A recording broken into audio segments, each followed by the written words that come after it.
When you think of Dubai, what comes to mind? Probably gleaming skyscrapers, unimaginable luxury, right?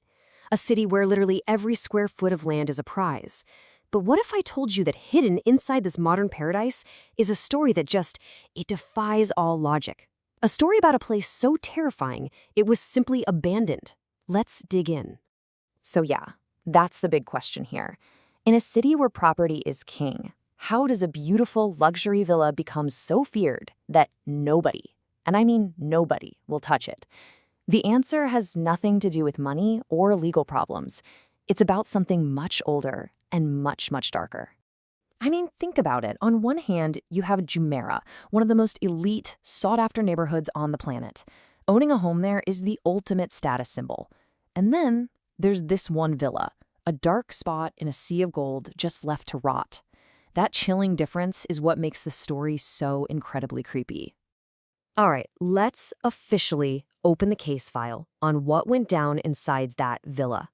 We're going back to 2011, when a series of absolutely terrifying events forced a whole group of people to literally run for their lives. So, who were the people caught in the middle of all this? Well, the villa was shared by a few different tenants, each renting a room. You had Mary and Carl, newlyweds, super excited to start their new life. In the room next to them was a woman named Laura. Downstairs was Louis and another tenant, Phillips. And then there was Nora. She'd been living in the villa for years, a quiet observer to the horror that was about to break loose. You know, the crazy thing is, this whole nightmare didn't start with some big, dramatic event. No, it started small, with whispers, a strange chill in the air, little things that just felt off. And it began in a place you'd never expect. The very first warning sign was the kitchen. Louis, the guy on the ground floor, told the new tenants that the kitchen was bizarrely cold.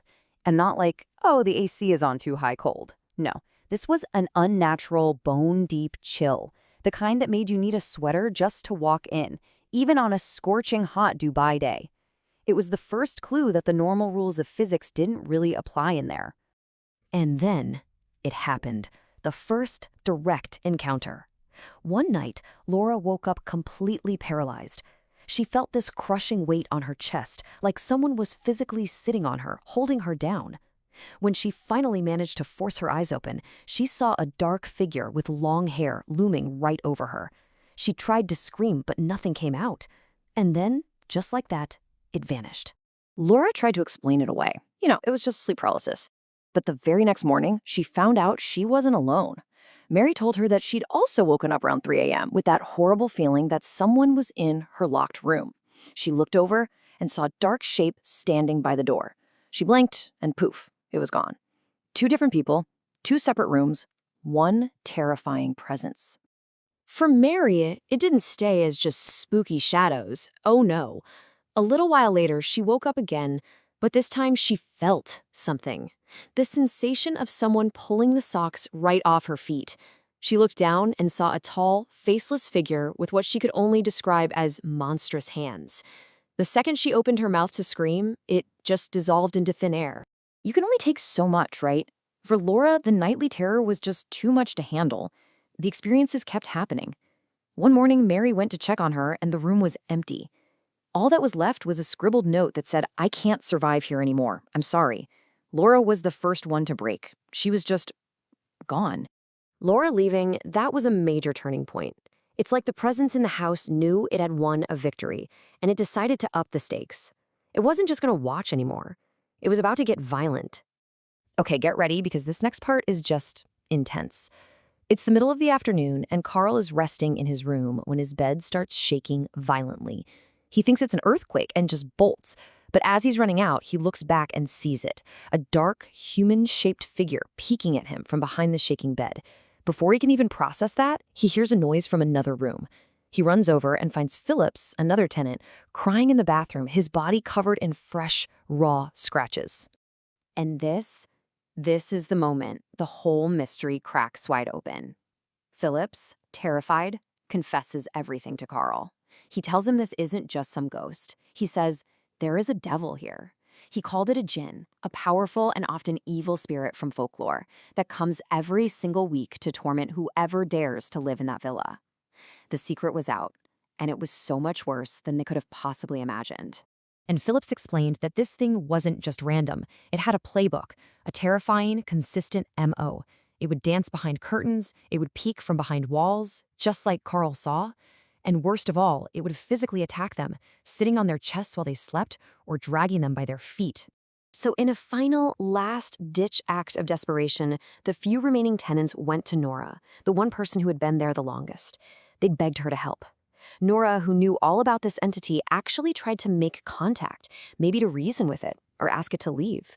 But it was completely useless. The attempt failed. You can't negotiate with something like that. With every option gone and all hope lost, the story of this villa reaches its dark, inevitable end. There was no way to fight this thing. There was only one thing left to do: run. And just like that, the house emptied out with terrifying speed. After finding out the whole truth, Carl and Mary packed up and were gone by the next morning. Right after that, Phillips and every other tenant did the same. Within just a few months, that once lively luxury villa was completely and permanently empty. And here's the kicker, a chilling little fact that the locals all seem to know. The villa had a reputation. Besides the mysterious Nora, no tenant had ever managed to last longer than 6 months. 6 months. That was the breaking point before the constant terror drove them out for good. So, why? Why this house? Why this specific piece of land? Well, the most common explanation is as classic a horror story as it gets. This symbol of modern wealth, this luxury villa, was supposedly built directly on top of something ancient and sacred, a tribal burial ground. They laid the foundation of their paradise right over a cemetery. And that really leaves us with one final, deeply unsettling question. If a place of paradise can be built right on top of what sounds like a gate to hell, it makes you wonder, doesn't it? Where else are these places hiding, right in plain sight? What other perfect homes have horrors just waiting to peek out from behind the bed?